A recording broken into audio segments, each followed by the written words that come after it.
This episode of Where Did the Road Go is brought to you in part by our Patreons. If you want to become a patron, go to wheredidtheroadgo.com. And now our show. Transmission start. Welcome to Where Did the Road Go? Join us as we wander off the path and explore lost history, consciousness, the paranormal, unexplained mysteries, alternative thought, and much more. We are present on the web at wheredidtheroadgo.com. Now here is your host, Seriah. Welcome to this edition of Where Did the Road Go? Tonight I am talking with Mark Stavish, and his latest book is Egregores? Yes, Egregores, I guess it is. The Occult Entities That Watch Over Human Destiny. And this is out in Inner Traditions. It's a short but really good book, as you'll hear me discuss with him right in the beginning of this interview. In fact, we didn't really even formally start this interview. I was telling him how much I enjoyed the book, and we just got right into it. So it has kind of a weird start to this whole thing. I definitely recommend picking it up if this interests you at all. It covers a lot of ground. There's a lot of information in what really amounts to a little over 100 pages. 126 if you count the appendixes. But I thoroughly enjoyed it. And we will have Mark back to talk about some of his many other things at some point. There's also a Patreon-only segment I did with Mark, so that'll be up later in the week. And I guess that's all I have for you right now. Enjoy the conversation. Love the book, by the way. Well, thank you very much. I had read just the beginning of it before I contacted you, since I knew it wouldn't take me a long time to read. And then I read through it and was like, wow, okay, I'm really glad I contacted him. Well, since we are recording, one of the interesting things about the book was that it kind of took on a life of its own. I was having lunch with Jocelyn Godwin in Binghamton at the end of August, I think 2017 or 2016, and have to check the date. And it was just one of those things that I said to him, I'm thinking about writing a monograph on egregores. And he said, oh, well, thank God, because if you don't, I'll have to. And it took off from there. And I had so many notes put together for it. I wrote the monograph very quickly. And then we went over it and added and cleaned it up. And some folks liked it. And what you have is essentially the book as it wrote itself. And I say wrote itself really half seriously, because I have a way of writing books. It's very simple. I teach people how to do it because it's a great way.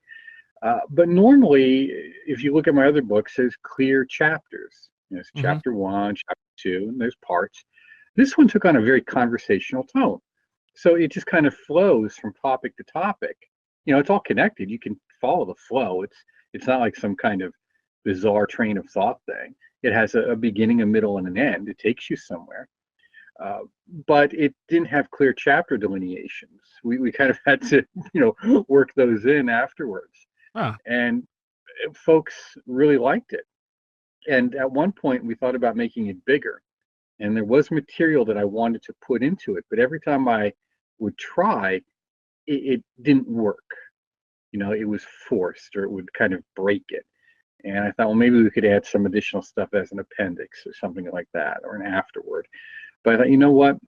Let's just see how this goes. This is good. Everyone likes it. Like it's baby bear's porridge. It's just right. Everyone likes it as it is. So let's just stay with it. And I wanted the book to be read. And you know how people are these days in terms of their reading span. Let's just give them something that gets right to the point, that anybody, regardless of their experience level, can read and get something out of and understand the points, rather than bogging them down with too many examples. I think the examples in there they're just right.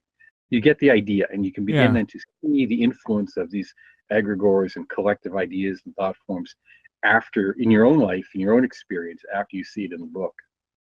Now, I did have a friend from the UK who said that it's actually pronounced Egregore, and that the first G is silent. But I'm not sure anyone really knows. Well, I remember years ago, asking a woman who was Greek the proper pronunciation, and she said Egregores. Ah, okay. I said, well, we're not going to do that, so Egregore.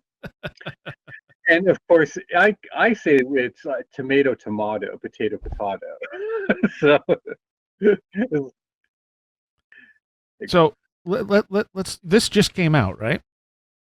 yes, just this month on the Okay, 10th. and it's on Inner Traditions. Let's. Why don't you tell people a little bit about what egregores are? Well, there's two definitions, Mm-hmm. and they're mutually exclusive. And the most common one would be a collective or group consciousness. And this would be something everyone in esotericism is familiar with, particularly everyone in psychology, Jungian collective unconscious. Now, people talk about that, especially our good psychologist friends, but they don't actually really stop and think about it and locate it in their day-to-day experience. So whenever you're in a group, you'll notice that certain types of people get attracted to that group and certain types kind of get pushed out of it because the group takes on a kind of life of its own, which filters what goes on within the group and affects people's day-to-day thoughts and perceptions. You see this very easily in politics, and you see this very easily, in various religious groups. Yeah. And you can even see it within certain professions. I worked in social services for the longest time, so I dealt with social services, and I dealt with the police a lot, law enforcement. And they're very distinct types that would be in both of these. I mean, I was able to bridge the gap, but I could see where they weren't. And look at anything. Look at the military. The military is very powerful collective group thought because that's its function. That's what it's supposed to do. It's a unit. But there it's easy to see. We often don't see it as much maybe when it's on the family level or on the business level, your place of employment. We can joke about the typical techno computer geek, and the stereotype that's with it, and we can see it there to some degree. But if you stop and look around, you'll notice even within occultism, particularly occult groups and orders, they have very particular types that often become a part of them, for better and worse.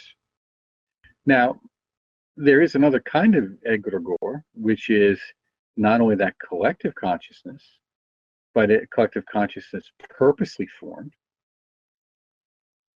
and one in which there is something at the other end.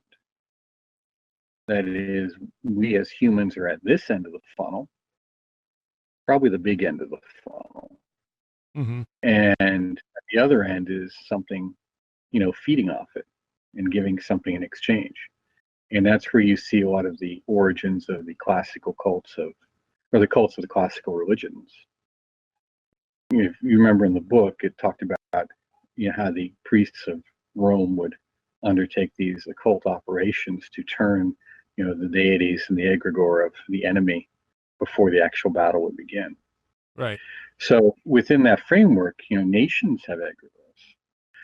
And we would say that there's entities and beings and gods and all this other kind of stuff that's on the other side, on the invisible, that are also feeding off of and in theory giving something in return to the membership of its group. So that when you see conflicts in the physical world, that's only because that conflict has already been established and is well underway in the invisible. Okay. Now, these things take on a life of their own. They're not just collection of like people. It that collection of people creates something new, a third thing. Well, and therein is the theory and the problem. And it's I like to tell people it's sort of like the magical operation of assumption of the God form. Where you take on these qualities of a deity through visualizing it. It's very similar to what you would see in psychosynthesis in working with the ideal model or acting as if, act as if you have this quality to engender it, to bring it forth. But it's more along the lines of taking that and, let's say, like an actor. An actor basically does that. They act as if they're that person in the role or in the movie. Mm-hmm. They assume the God form, you will, of that character for the play or the movie. And some people get so into it that they stay in character all the time. And then they often come to these very peculiar or bizarre, tragic ends, or, crises in their life because they get lost in that character. What has happened? The character has taken on a life of its own. Now, we don't see it as that. We just see it as something psychologically wrong with the performer. But in a way, we can say, the character's taken on a life of its own. So now let's step back from this and look at a group of people with a very specific and focused intent. Well, yes, then that force goes from being something very vague and amorphous to much more defined and refined and strengthened. And it, of course, becomes a semi-autonomous entity. It's kind of a psychic form of artificial intelligence. Now, maybe a cyborg might be a better example, because it's not clear how much of that is artificial and how much of that is, we'll say, organic. Right. That is, how much of it is in the spiritual and an independent being, maybe taking up residency in this house that you've built for it. Now, and you may not even know it. Right. One of the things you talk about are tulpas and tulpas, and tulpas are fairly getting more and more common in especially esoteric circles. I've never heard of a tulka as opposed to a tulpa. So can you explain what the difference is? Well, they're very common in Tibetan Buddhism, but it's mostly within the Nyingma school. They're the ones who really brought it to its a kind of apogee. The other schools have it as well, but it just simply means magical projection or force, but it tends to mean a reincarnated lama, someone of importance who reincarnates and then takes up residency in the family business, if you will. And in Tibet that meant a lot. You weren't just recognized as the reincarnated lama. That meant you got the lamasery, the students, the treasury, and all that other stuff that went with it. So it was important to get recognized. Now, that kind of thing is not limited to Tibet. It's not terribly difficult to direct your next incarnation, as people like to think it is. It's quite easy, in fact. And that is what we'll say the tulku is. The tulpa comes from the same notion of this projection of energy or force, but it's a magical creation that, as we say, kind of takes on a life of its own. And it's a thought form. Now, there is some question about, did this actually happen? Was Alexander David Neal really telling the truth? I think that she spent a lot of time in India and in Tibet and in the Himalayan region. I think that when she recounts her tales of her time there, that she does so in a language that is conversational for her readership of the 1920s and 30s. And it does not reflect the kind of academic language that people want today. So when they read her, they say, well, we haven't come across that word. We've never heard anything like that. Or that's now how a lama would speak. I mean, I personally don't believe that the conversation that she gives in her book, which I quote, was a word for word conversation that she had with a lama. What I believe is it was the essence of the conversation, right? Which is not unlike most histories we have or our own personal lives. So I tell students who, particularly the academic Tibetologists who want to get all technical on this, I said, we're using the duck test here. The duck test. Does it look like a duck? Well, does it look like a duck? Does it walk like a duck? Does it quack like a duck? Does it swim like a duck? It's probably a duck, even if you don't have the word for it. Right. So we see this notion of creations or mental creations all across the tantric schools. whether they be Indian or Tibetan or Chinese or what have you. So it meets the requirements. We see this notion, particularly in Tibetan Buddhism, with the Dorje Shugden affair, okay, or problem. There you have a perfect example of this kind of thought form taking on a life of its own. Now, of course, that gets a little trickier. can you explain that So, for people? well, the Dorje Shugden is very problematic because the Gelugpa sect, all the Tibetan Buddhist schools have what are known as guardians, and they're not necessarily always nice creatures. And in fact, sometimes a guardian, as even in Western occultism, there's little known ways of doing this. People are familiar with some of the Caribbean practices or Afro-Caribbean practices. It's not a surprise, but you capture the spirit of an executed criminal and put them to your service. Mhm. And so it's an apotheosis of sorts, an elevation of someone to some level of deification. And so you would take this, it's not actually sure where Dorje Shugden comes from. The origins of it are misty and somewhat murky, possibly darker than we'd like to admit to. And of course, these guardians do what? They guard the tradition. And in this case, it's to guard the Gelugpa sect. The problem is, which most people don't want to really grasp, is that Tibetan Buddhism has got a lot of blood on its hands internally. And, and so guarding the Gelugpa sect means guarding it against all other sects. I mean, the only reason I talk nice now is because the Chinese occupy them. Otherwise, they were trying to eradicate the Nyingma right up until the Chinese invasion, and they don't want to. That doesn't go over well with your well-heeled Western liberal funders. Right. So, that being said, this Dorje Shugden, the Dalai Lama said, "Look, I did the practice when I was in my youth, but I do not believe that it is something that really we need to do anymore. I don't think it's good for us to practice." And I believe he forbid its practice, strongly suggested it not be practiced, which is basically forbidding it across the various Gelugpa institutions. This created a backlash, and I believe his brother may have been murdered as a result of this. I think it's in the book. We'd have to read it. Yeah. But these kind of things take themselves very seriously. So you get a sect going, a cult or a practice going, and people don't want to give it up easily, and particularly if there's something on the other end that's feeding off it. Right. And one of the things that I wondered in reading this is, and I think you sort of suggested at one point that other entities might also be able to create thought forms. That it's not just people that can do it, but possibly other things can do it as well. Oh, people are wonderfully human-centric. I mean, modern esotericism and spirituality and even religion is wonderfully human-centric. I mean, it talks a lot about angels and demons and all this stuff and other beings, but it pays no real attention to them. It doesn't really think about them.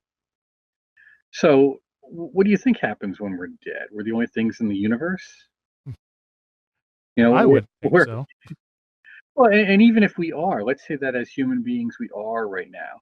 What does that mean about the tree or the ladder, whatever we want to call it, the whole spectrum of consciousness? I mean, clearly the notion is that we're doing some kind of work on ourselves to increase our level of awareness of ourself and our potential and what that means, which means there are beings, I don't want to say people, but beings that have already done that and have a much wider scope. There may be beings who have a much narrower scope, but more potency. It's kind of like the high school bully. He wasn't terribly smart, but you certainly didn't want to be on his bad side. Right. We don't like to think of what's actually in the invisible. We say the words "as above, so below," but we don't really think what that means. That means there really are hell realms. Yeah.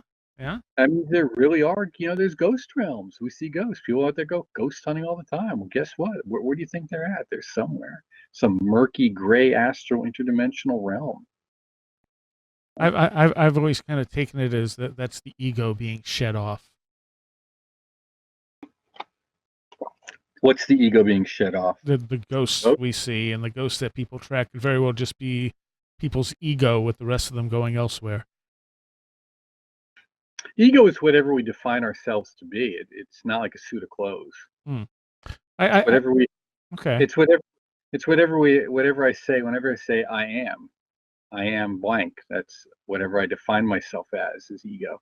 So their sense of self is, the ghost is defined through as some being who is experiencing a tremendous amount of attachment to a person, a place, or a thing, and that this keeps them in a situation where they're constantly trying to do something with it. Now, I'm sure there's other, what they call those kind of, astral movies, the things just kind of playing, some kind of psychic event that just plays over and over again. But, we're talking about poltergeist phenomena. We're talking about interaction when I talk about ghosts. And of course, the same thing. People want to talk about angels and visitations of saints. Well, that means there's also the possibility of the other. And so how do you think they work? Well, they work by thought. I mean, everything is a thought form. Everything begins as a thought. That's what we have to wrap our head around. Everything begins as a thought. Therefore, by extension, everything is thought form in some way. So other beings can create thought forms simply by the fact that they can think. Fair enough. There's also been cases of ghosts that seem to possibly be just tulpas that people have created without realizing it.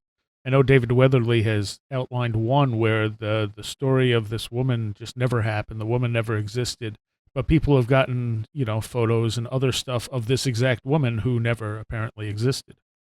And his theory is that they basically belief in this story created this ghost. Oh, no doubt. And that's the point of it all, is that thoughts are real in some way. They're an energetic, they're an energetic and information entity. And there were some wonderful experiments, and I believe I outlined one of them in the book, in which the fellow was doing. They call it the Philip or the Andrew experiment. It was the Philip experiment. Yeah, I don't think you mentioned that in the book. I know what it is, though. Right. And the guy just decided, look, we're going to have a class in parapsychology. And this is for the listeners. And they would record this phenomena, video and audio. And he gave them a description of the person they would contact, physical description, historical background, all this stuff. And they would work at it. And they began to have tangible psychic phenomena in the sittings. The only problem was the guy didn't exist. He was a total fabrication. Yeah. So something took its place and came through, but fulfilled the requirements of the form. So when we create these thought forms, it's really, as I've said, it's like a suit of clothes or an exterior form. And then what happens is something animates it. That is, some kind of intelligence, brings it to life. But when we're visualizing it, it actually has a little bit of our intelligence, a little bit of our life force. So it can become self-aware. And that's a tricky part, because anyone who's actually done some experiments with this quickly has that experience of, I know this is me, and yet it feels separate from me. Mm-hmm. Mm-hmm. I know this is me, but it doesn't want to listen to me. It wants to do something else. And that's because we're very complex beings, and we don't understand often all of the various parts or sub-personalities that exist within our psyche, because they don't have an opportunity to express themselves. So now when you're doing these visualizations and creating this person, this being, it potentially has that opportunity to express itself in ways that you may not like. It also seems that we generally don't know most of ourselves. So I mean, to push it out there like that and sort of have it get its own autonomy isn't really that surprising. I mean, we don't have much No, control over our unconscious mind, you know? really, yeah. Well, that's what you're doing. You're talking about an objectification of the contents of your subconscious mind. Yeah. That's really what we're talking about. Yeah. Um, Where, go ahead. I was going to say, is it possible that we've literally haunted the world with our own thought forms? Oh, very much so. Very much so. And the internet is really just an objectification of Yesod. On the tree of life, it's just an objectification of that unconscious. Hmm. That's Yeah, all it is. I suppose that does make It, sense. it functions in the same way. It fulfills the requirements. It keeps people in their own fantasies if they choose to be there, or it allows them an avenue to reach out and communicate across boundaries that are normal, boundaries that normally would have existed and been prohibitive to them, such as us right now. Hmm. You're up in Ithaca. I'm at 2.5 hours away to the south. So all of these things, the internet really has to be viewed in that way, and it's not surprising that then what was the first thing that becomes popular on the internet is porn, Oh, sure. not just your run of the mill Playboy stuff, but some really nasty, really. Well, I was naive. I was in social services at that time, and I was naive about, in the 90s. I didn't, what do you mean this stuff is there? So a friend of mine sits down at my computer and just types in randomly, because of course back then it was really easy. He would just type in these kind of random things, and these sites would show up. And the first couple times it was funny, but Right. then I said, some of this is really horrible. And it was illegal. I Hmm. said, you've seen this stuff is out there? He goes, it's beyond this. And then, of course, we now see that stuff as part of what they call the dark web. Right. Well, what do? We talk about the dark, seedy underside of, human psychology, the human being, the shadow side. And what does Someone it? could write a thesis on this if they wanted to. Here, I'll give that to any listener. Feel free to write a thesis on, the internet as the objective expression of the Kabbalistic sphere of Yesod in modern culture. um, and I mean, what does that do to our collective psyche too? Is the other thing. I mean, when everything is It just there, limits it. yeah, when everything's just there at your fingertips, no matter how much debauchery is included in that, you know. Well, that's it. It's what we are trying to do as beings is create order out of chaos. The Masonic saying, order out of chaos. So what is the chaos? The chaos of the original being. And we've got all this stuff, and we're trying to bring order to our beings so that we can be constructive and self-created. And the spastic, compulsive, impulsive freedom of access that the internet offers is extremely infantile. Yeah. So it keeps people at a very infantile state of, or even juvenile, if you will, juvenile state of consciousness when they engage in it exclusively. Just look at the video games, look at the movies, just look at Netflix. Netflix is my favorite, thing to love and hate. Yeah, it's some really great shows on there, but if you notice, the vast majority of their productions are dystopian. True. And as I pointed out to my wife about shows, and your listeners can do the same thing, pick any show you like, particularly a comedy. The first season will be really funny, and then they're going to be happy they got renewed for a second season. So the second season will be good too. But if they get renewed for a third season, that's when they're going to try and actually be meaningful. Mm. And that's when the topics it's no longer as funny as it was. They're trying to actually make, you know, social points or news or something. Well, that's not why I'm watching the show. Right. Right. I'm watching it because I want a comedy. I don't want this stuff. I can go elsewhere for that. But you'll notice that's the direction it often goes in. And my wife says, well, you called it. I said, now this is the arc, if they get renewed for fourth season. But my point is all of those are thought forms. Why is it that all the shows in the media or excuse me, television follow this pattern? Well, it's because the people making the shows are of a very narrow, view on the world. As maybe broad and tolerant as they may think they are, they actually have a very narrow and limited view because they exist within a profound bubble, especially if you really get a chance to talk to them. Okay, so that's a thought form, and that's what an egregore does. It creates boundaries, limits on what you will do and what you even will think and feel. Okay. And boundaries aren't bad because you need boundaries if you want to become anything in life. You want to become an engineer, you go to college, and that means you take classes in engineering, math, and physics, and you don't take a whole lot in English literature. If you want to be a doctor, that means you take a lot of biology, a lot of chemistry, and you don't end up taking a whole lot in, graphic arts. So boundaries help us, but the function of an egregore is often it becomes an end in of itself. Okay. Talk a little bit about, is it dubthabs? When we're looking at the meditational deities and forms used in Tibetan Buddhism, they are often, we see them believed to be historical persons or historical persons who have achieved a state of enlightenment, and at that moment of enlightenment have dedicated themselves to a particular course. So they will tell you that all Buddhas are equal.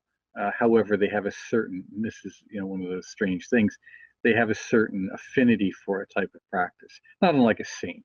Why do we have the saint of carpenters, and we have the saint of fishermen, and we have the saint of lost objects, in Roman Catholicism or many other groups. But these and those saints are often believed to have been very real physical persons as well, even if we know almost nothing about them. Right. So the idea is that by taking a physical person, again, this kind of apotheosis, elevating them to a divine status, and you do these meditations upon them, there's some ideas, some possibilities that their consciousness, their being, we would say their soul in the West, but their consciousness becomes a conduit for those qualities and that information and those expressions that we are attributing to them. So they take them as very real. They're not imaginary. And when you go through the process of visualization, the idea is that you are actually creating, well, two things. One is you're bringing it forth within yourself. That's what they'll tell you at the highest level, that this is actually bringing about to actualize these qualities within yourself. At the same time, there is the idea that you are actually creating a vehicle or a conduit for them to express before you in your temple or altar or area of work. Okay. They're real. They're not make believe. Right. And that's kind of a in between sort of thing with a lot of this stuff. Like what defines something as real? Well, yeah, that's the problem. I love this book because I called it the ultimate conspiracy book, because suddenly when you begin to understand the notion of this egregore, and you begin to understand either one of them, whether we go with this purely psychological view or we go with the more esoteric view, you suddenly realize you're surrounded by them. They're everywhere, and you have to be careful that kind of paranoia doesn't overcome you, because then you begin to wonder, well, how many of my thoughts are really my own? Where do my ideas really come from? Well, that's a good thing to start asking, as Yeah. long as you follow it through to its natural conclusions. And then you begin to notice that, maybe you need to change some things in your life. I mean, just on the psychological level, on the level of the lodge, in Tibetan Buddhism, they have, you take enlightenment and you take refuge in the three jewels, the Buddha, the Dharma, the Sangha. So the Sangha is the body of practitioners. There's many levels to what that's meant, but that means on one level, the people who you practice with in your immediate environment. So if you're a monk, or that would be your monastic. If you're a lay person, it would be whoever you practice with, your family or friends, or in a temple. And you become like the 5 people you spend your most time with. That's why, your mother said, choose your friends wisely. That was some of the best advice she ever gave you, Hmm. because you become like who you spend your time with, and you become like you focus your mind upon. Okay. You talk a lot about how masses of people sporting events, for instance, create that sort of egregore around it. That sort of feeds off of the way people respond to this stuff. Yeah, it's sporting events. I think in the United States in particular, uh, are really overrated. I mean, I have folks asking me. I said, "Do I follow sports?" I said, "No, I don't." I said, I doubt whether this multi-millionaire, football player is reading any of my books. So I'm not about to spend much time focusing on, his stats and accomplishments or his personal life. But getting me to believe that somehow his performance is important to me, Mm, that somehow his activities matter, that is how you get people hooked in. Oh, it's just a game, it's just entertainment. Yeah, but you spend 40, 50 hours of your life involved around it. Maybe more, maybe 100 a year. And how many games do you watch? What do you go to? What do you talk about? How much money do you spend? You see, that's all part of the egregore. Around here, it's Penn State. If if if God isn't a Penn State fan, why is the sky blue and white? They don't even grasp the arrogance and the blasphemy wrapped up in that statement. yeah, yeah, and just the idea that God would care which sport team wins. Yeah, right. And it's because what it is it's creating that eternal connection to Penn State. Even if you've never gone there, we're going to get your attention and connection by way of the sporting team, and that means we're going to get your attention and we're going to get your money. Eh, And it's not just them. Yeah, true. And you talk about the way that this is used with celebrities too. They sort of, And celebrities, yeah, they're interesting because that really is a deification that goes on. yeah, And you see then, of course, how celebrities just continue to have some kind of staying power, decades after they're gone. Uh, they get elevated, of course, to this uh, heroic status. You go down to these, colleges in the early days of September when they have, booths where you can buy, not only after getting your books, you can buy posters and T-shirts and all sorts of crap that has, James Dean and Marilyn Monroe's, picture on it. Who else? Shea Rivera. I mean, I love that one. I mean, the guy was a murderer. I want to come in with Hitler on my T. Actually, stop. Mussolini. I'll come in with Mussolini and see how the response is on my T-shirt, and I'll get all up in arms. Let's see, But he was a murderer, and here he is, elevated. He was Castro's personal assassin, and here he is, adorning T-shirts and Facebook icons and posters as if somehow that's okay. But that's what the egregore does. It reframes everything. It reshapes and reframes everything. mm, And in the media, that's what you want. well, Be sure. like me. Love me, worship me, be like me. Um, Now there are some people you noted in the book that just feel that any kind of egregore is evil, but that's not necessarily the case. I think that, from myself, I don't view egregores as evil. If they are limiting factors, and limiting factors can be good, they can be protective. And I was giving a presentation last night at a holistic center, and the women there were very nice and they're very sincere in their desire to learn about dreaming and dream symbolism. But as a rule, they really had very little experience. They were complete novices to anything really spiritual, despite all their years of searching, because they bounce around. They don't really focus. They don't have boundaries, where they go to school and learn something, esoteric school, whatever you want to call it, spiritual school. So in that regards, uh, an egregore can be very helpful to them to keep them moving along a particular path rather than just floundering. Okay. The problem is, at some point, you have to graduate from school and go live in the world Mm-hmm. and work in the world. In this case, it's within ourselves and be adults, and that's where people fall down at times. They either are afraid to leave the group, or they no matter what happens. I mean, I've been in groups that some really unfortunate things occurred. You know, they fell apart, and they fall apart bad. Yet people, um,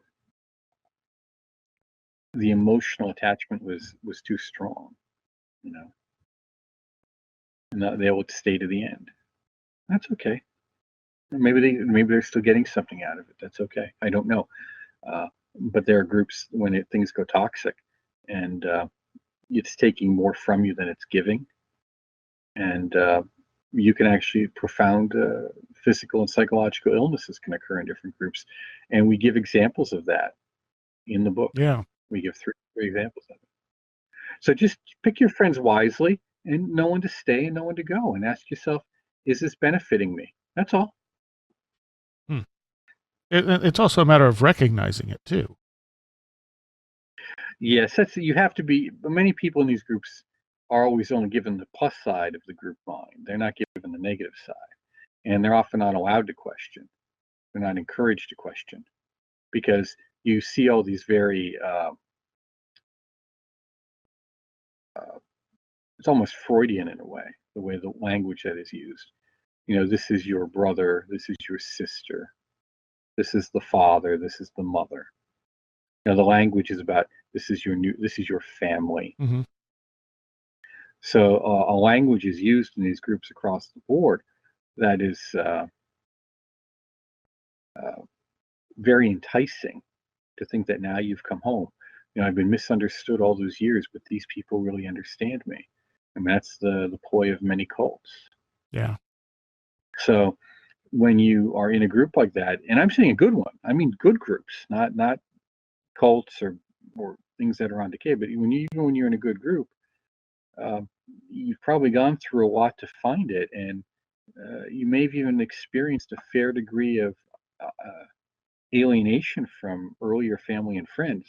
So the idea that after 5, 10, or 20 years, you may have to separate out from this group because, like anything, it has gone through a life cycle. That can be very difficult to bear, understandably. Yeah.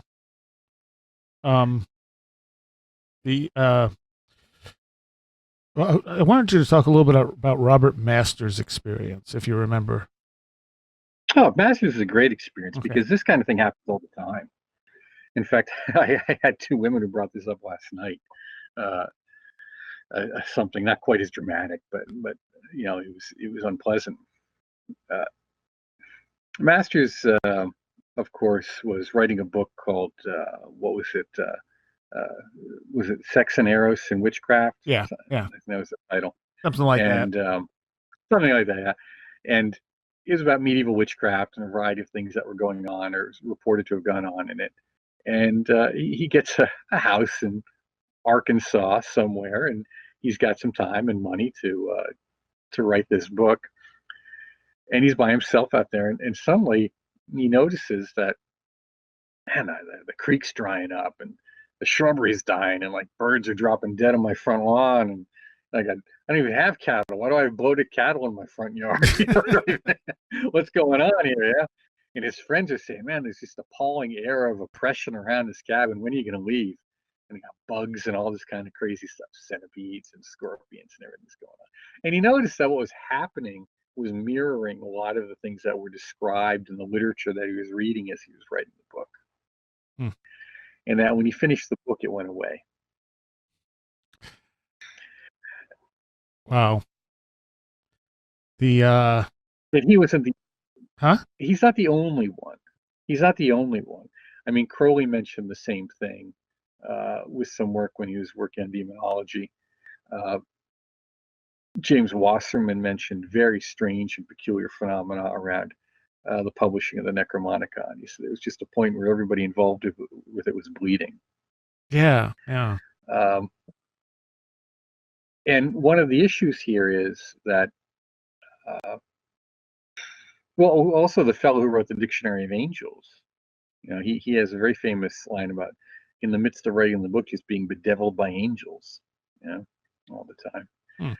So when you're focusing on the invisible notices, just that most people don't focus on it. And when they do, they really aren't focusing on the invisible. They're focusing on some delusion or fantasy of what's going on in the invisible. Well, and you get. So Go ahead. go ahead. Oh, I was going to. I was just gonna say, so it doesn't build any strength. But when you're writing a book and it's that constant focus and attention, suddenly, that's like sending up a flare into the psychic realm that says, "Hey, I'm here." And you get that too with UFO investigators, how they kind of go down the rabbit hole and don't necessarily recover at any point sometimes. Well, therein lies the big problem, and I think Jacques Vallée, talks about this at length. And in fact, I just got done quoting him for something today, and this whole notion of the UFOs is just one giant pattern of deception. Yeah. The egregores are social control mechanisms. Okay. That's really what it is. It's a group thing. So it's a social control mechanism. It's like the invisible Department of Human Relations or Human Resources.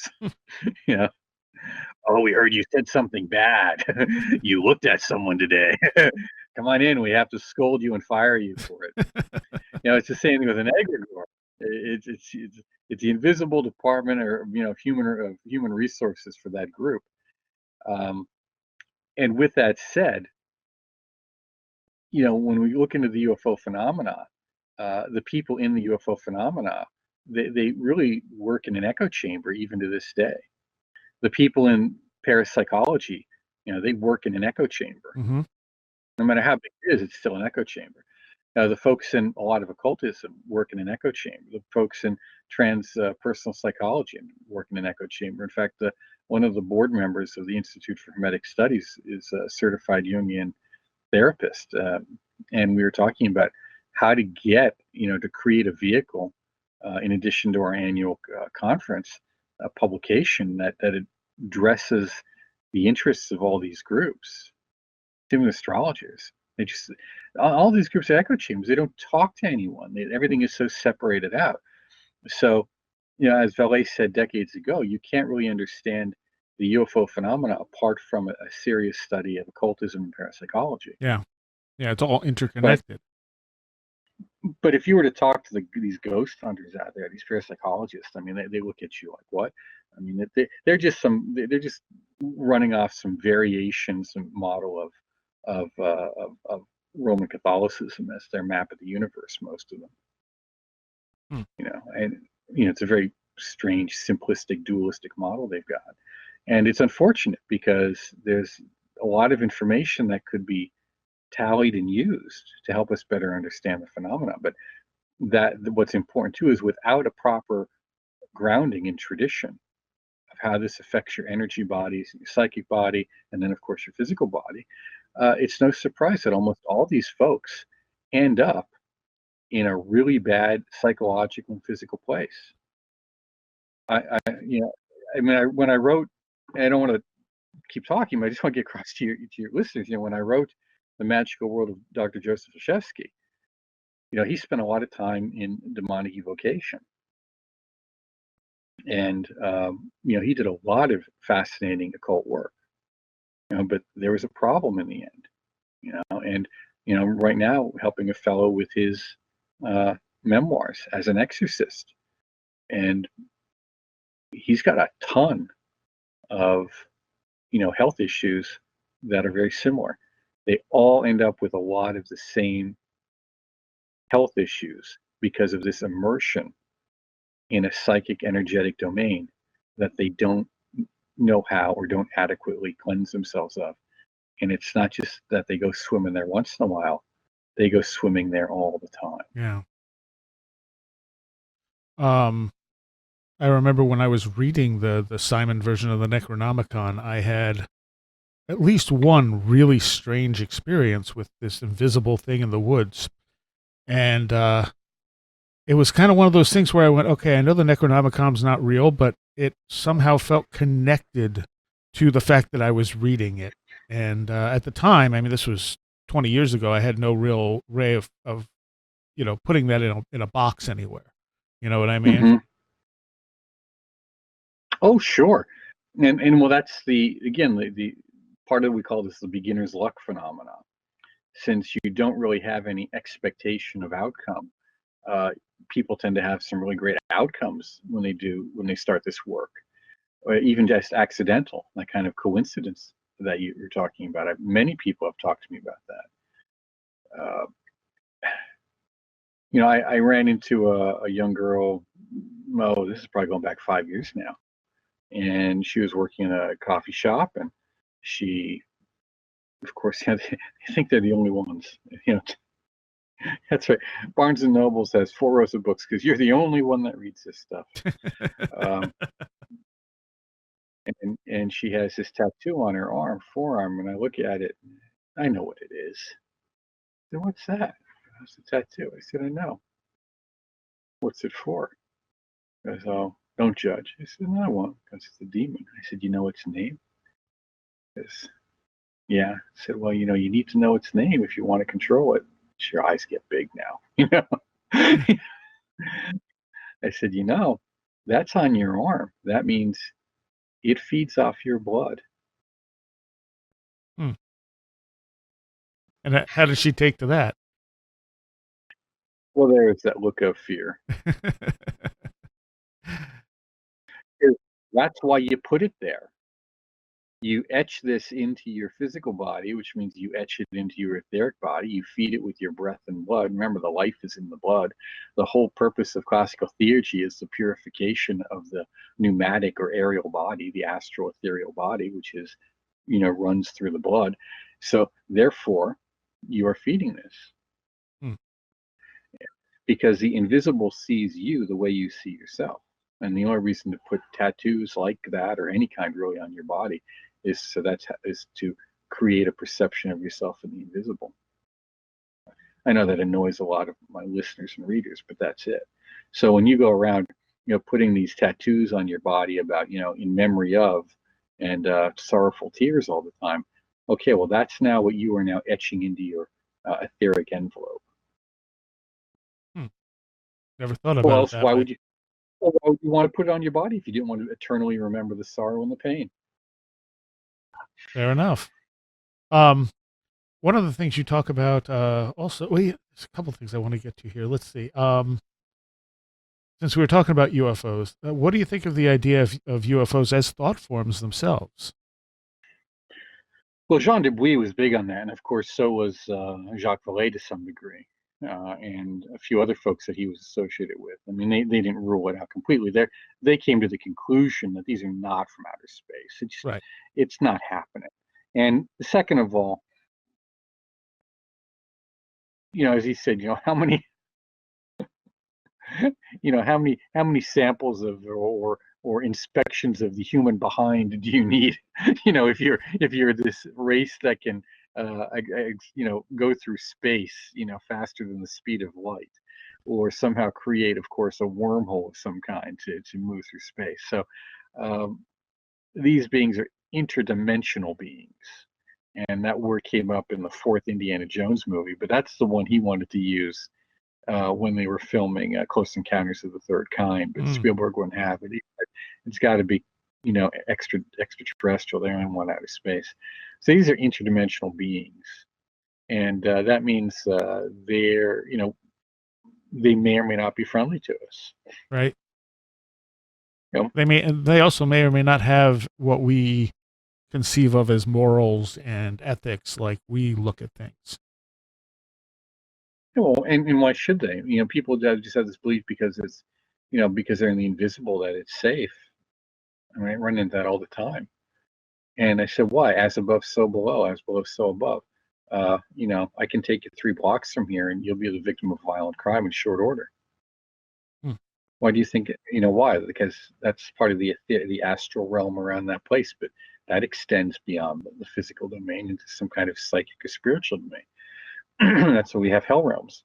That's why we have ghost realms, and then we have divine realms as too, God realms, and just your run-of-the-mill average human heaven too. Until people decide, in reincarnation and a whole bunch of things. You talk. We're constantly projecting our values. That's my point. We're constantly projecting our values on other people and other things, even in this world. I mean, and it's you find out really painfully when reality tells you something else. You talk about in here some zenith telepathy tests, and I had never heard of these. Oh, these are wonderful. In fact, I have the cards. My great uncle, who was a member of a variety of Rosicrucian and Martinist groups in the 20s and 30s, and his whole life really. And that was my great uncle, and his father, of course, he knew it as well. But his father is also very familiar with German folk magic, particularly the 6th and 7th books of Moses. And he had learned it from another member of his family, and going back to Eastern Europe, to Silesia, which is kind of the California of its day, the hotbed of occultism, or one of them. And he repaired radios. He built and repaired radios in the 20s and 30s. And I have these cards, Zenith Radio Corporation. And Zenith Radio, in conjunction with NBC, carried out an extensive series of ESP tests for a year, I believe, and then tally the results. And this was done in conjunction with Rhine, I think, at Duke at the time. Rhine Research. How did they do that? Like, how did they do the tests? Well, they had the cards, so they had the standard Zener cards, and they would pick one, and you would write in and send a postcard or a note saying what you thought was the card of the week. Oh, okay. Because it would be broadcast. It would be broadcast at a particular time over a list of channels. The sheet inside would have all the participating channels so that you could tune in. And it worked. Yeah. Okay. I understand that the BBC had similar tests as well, but I don't have any information on that. Who did? I understand the BBC tried that as well, but I don't have any. All right. Human radio, I think they called it, the human radio. That was how it was billed. Let's talk a little bit about Slenderman. That's a great example of a thought form. Being created on something. Was it something rotten? I think initially came up with it as a contest, and now it actually seems to be a thing. Well, that's just it. Where do these thoughts go? When you're done with them. Most people's thoughts are like soap bubbles. They just pop and disappear. But let's say you've got a lot of people, especially a lot of emotional people, which is teenage girls. It's no surprise that teenage girls are almost always present during intense poltergeist phenomena. And it has to do with not only their hormone levels, but the fact that they're menstruating. Okay. And that the role of blood in particularly the blood of young girls like that, which is hormone rich, in various tantric practices, it's not well known or discussed because, of course, people are often either disgusted by it or they want to hear, but it's considered not something you discuss in good company. Right. So, I mean, even the trumpet, the trumpet that you see in Tibetan Buddhism, that's supposed to be made from the femur, the thigh bone, of a 14-year-old Brahmin girl. Yeah, preferably the left leg. Now, what was the idea, that they kill someone or they find someone who has died? Well, theoretically, find someone who's died, and the bones are offered up, from the charnel ground. Right. Well, my point is a lot of the symbolism is important in terms of uh, how we look at that vitality, that energy of life, and that energy life is very ripe. Okay, in girls who are suddenly able to produce life. Okay, so it's not surprising that you see a lot of psychic phenomena occurring at that time. Now, we're going to take teenagers, okay, and we're going to young boys too. I mean, same thing. What's the worst thing? Is an 18-year-old boy with time on his hands, you know? So you take this energy that's just flying off like sparks and you direct it at something.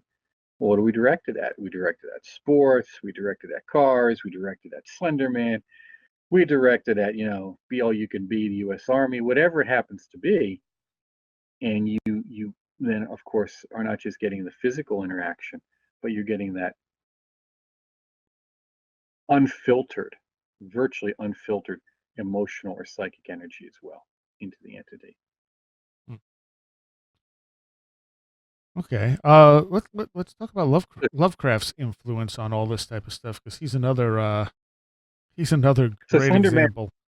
Oh, go ahead.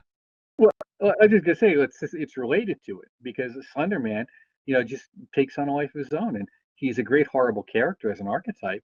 So I'm sure there's more than one invisible being willing to take on that, invisible suit, if you will, to express itself.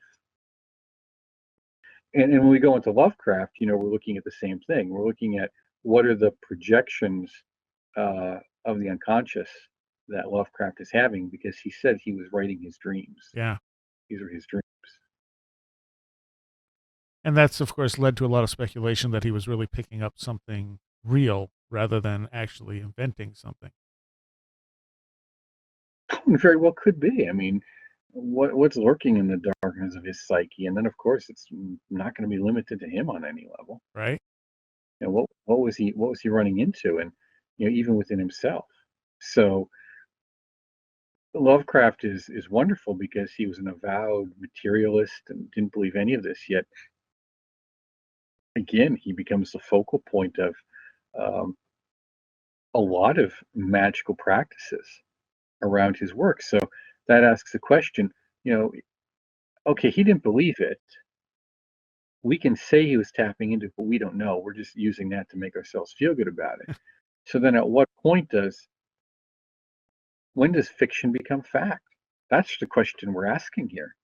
And I've often wondered if, 500 years from now, if we're going to see Lovecraft's work taken as an actual religion without the realization that it was once fiction. Who knows? I, I mean, people don't really want to admit to the fact that most of the religious figures that they hold up as ideals, we know very little about. Yeah. But I mean, And when we do get historical record, it often doesn't match uh, a lot of what the mythic history tells us. and I feel like, as things get, lost to history, Lovecraft's influence was so great that this will be taken as real, as history. Well, again, I think that is a real unique possibility. I'm just gonna say when we deal with Lovecraft and we deal with the notion of him, exploring his nightmares, the possibility that part of that was real. The problem with Lovecraft is his view of the cosmos was one of extreme indifference, even hostility. Mm-hmm. And when people enter into the spiritual domain, when they enter into this knowledge of egregores, and they're not part of a good practice, a good spiritual practice, and in a sense, a healthy egregore, if you will, it is very easy to enter into not only denial as a defense mechanism, but also a kind of fear and paranoia. Hmm.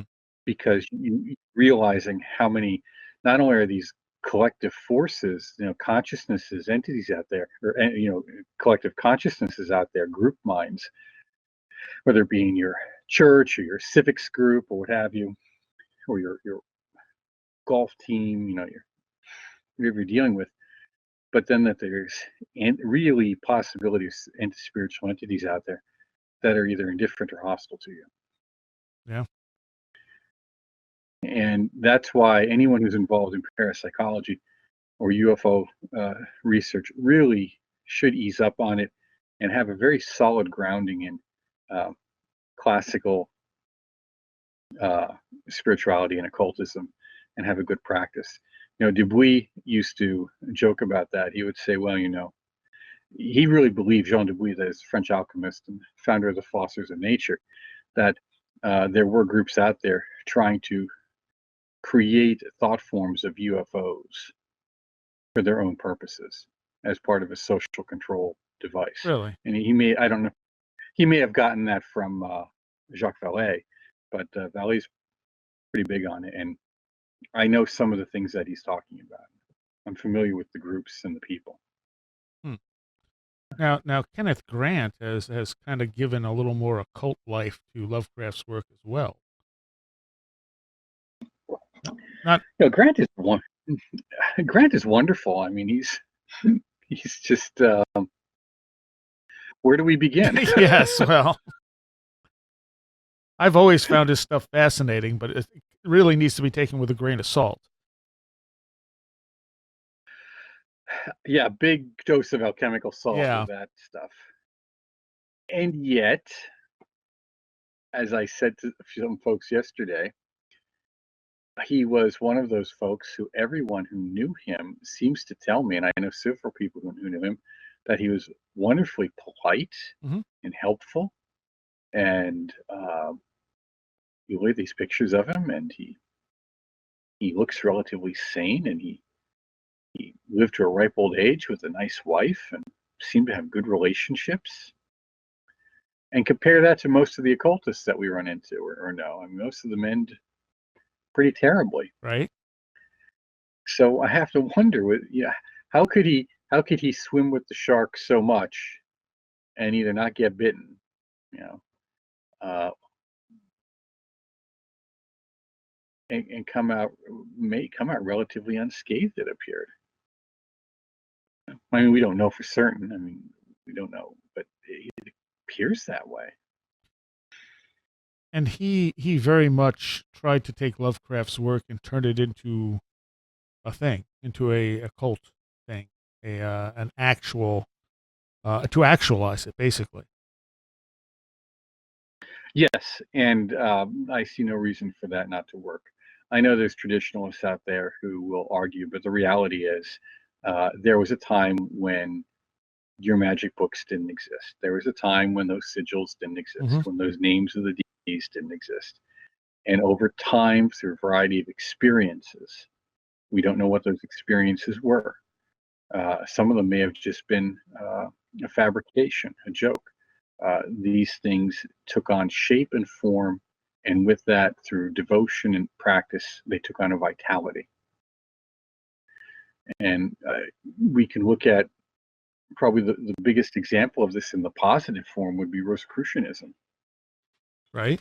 The Rosicrucian manifestos themselves may have been just a joke. Hmm. And then it just took on a life of its own. It hit the right chord. It just took off. It was like the Star Wars of its day. Yeah, I was going to ask you about the Rosicrucianism because that's something even Jacques Vallée has been involved in as well. Yes, he was a member of AMORC for I think about a year, but in his diaries, or maybe two, some of the folks he dealt with were in AMORC for a much longer period of time, quite a few of them. And that's because at that time, if you really wanted any esoteric training, that was one of the few places you could go that had some validity and stability to it, particularly up until the 90s. And so that said, it also was I mean, it had, like any large organization, there were issues, but there were just a lot. If you stayed in it long enough, you could meet some really good people. And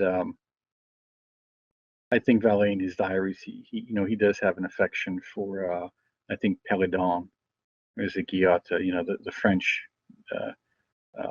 occultists of the French occult revival period that you see. And that the Martinism and a lot of like the Rosicrucian Kabbalist and Rosicrucian Universal, that they stem from that period.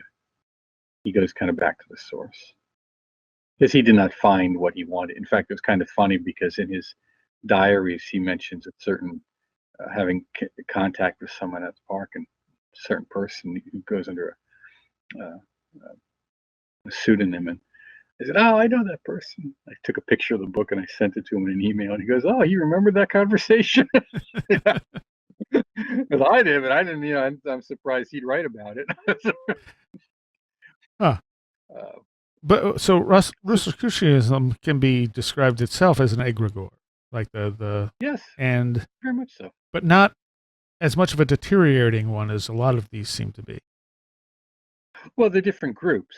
Rosicrucianism is a broad band of name for a variety of different groups, and each of those groups has their own specific egregore. Okay.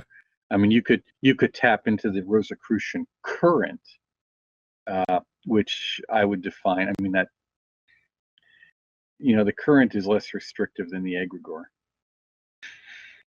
Okay. Well, oddly enough, yeah, because it's like the Hermetic current.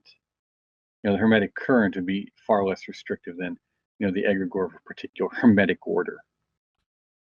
so it's these egregores, their restriction that kind of destroys things over time, isn't it? Yes, because they're living beings, so they have a life cycle. Just that their life cycle may be far larger than ours, depending on how it's fed. Now, Amorc decided that when it came into existence, that it would have a life cycle. So its founder, Harvey Lewis, appears to have put a date stamp on it, expiration date, to try and avoid the problem of the deterioration. You see even within Tibetan Buddhism in two schools, in the Bön, and which is they're not really Buddhist, but the Bön school of Tibetan practice, and the Nyingma, the old school, which is very close to the Bön. They have terma, or revealed teachings, and that's a way of keeping things fresh, a revelation, so that things don't deteriorate just down to a repetition of book learning or written scripture, even though they've managed to get fairly restrictive in their own ways. So that's what holds it. That's what happens. It's anything, just it ossifies with time and then begins to deteriorate under its own weight. And at the end of the book, you talk about freeing yourself from an egregore. I think folks, they don't understand just how subtle this control is, because you join a group and you just love it, and suddenly you take all these, you take all the pictures and posters down from your walls, and suddenly you're putting up, rock stars and your favorite movie stars, or your favorite political campaign, or your, artists that you got, at some point, and now you're putting up photographs of all your gurus or teachers. You're putting up esoteric symbolism everywhere, and or whatever your yogi of the month is goes up. And what that does is that's constantly reminding you of this joyous, happy relationship you have with these ideas, and keeping you constantly focused on them. That's fine. That's why we build temples and churches, to have that effect, right? But what can happen as that limitation takes on is, and maybe you say, it's not what I thought it was or what it used to be.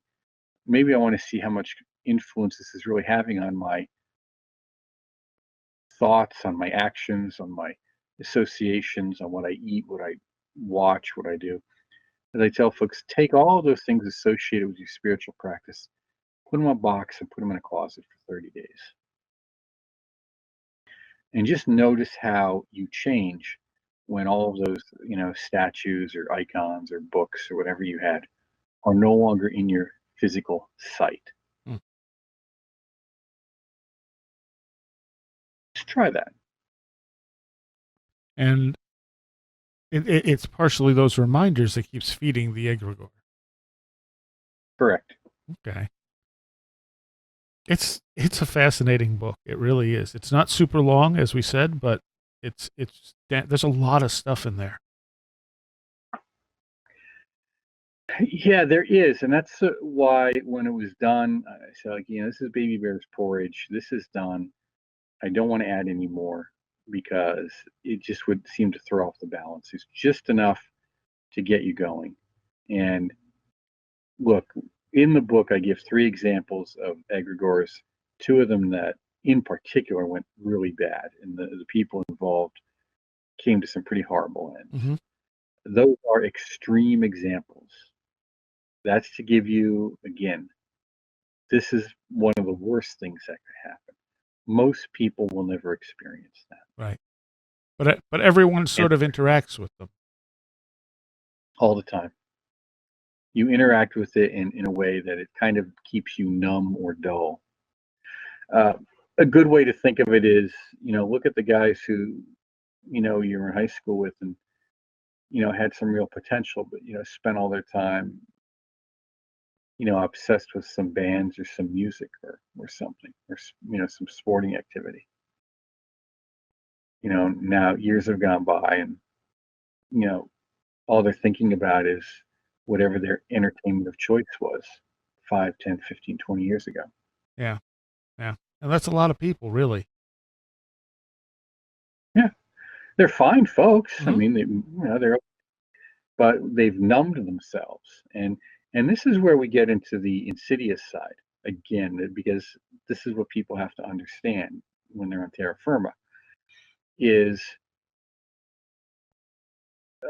and Colin Wilson, who everyone should read, by the way, in addition to Jacques Vallée, um, Jean Dubuis, Colin Wilson is another author that all of your listeners should read. Yes.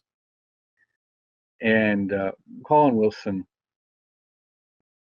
wrote a book called The Mind Parasites.